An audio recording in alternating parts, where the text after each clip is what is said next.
9 мая. День Победы. В нас этот праздник заложен на генетическом уровне. А что же несет за собой эта дата? В 1941 году, 22 июня, фашистские войска напали на Россию. Это было страшно. Бабушка рассказывала, как они сидели в землянках, а в 1942 году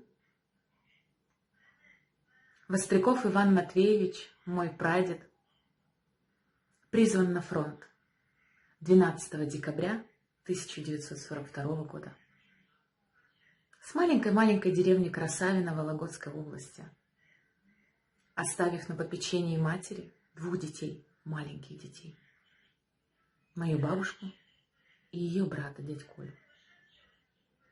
В 1944 году он благополучно вернулся с фронта с медалью за отвагу. Но в это время умерла его жена, оставив 2 детей маленьких. Так произошло, война всех нас коснулась.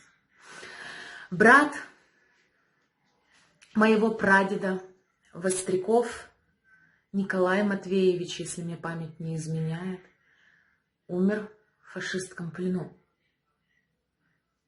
сражаясь за нас, за Родину.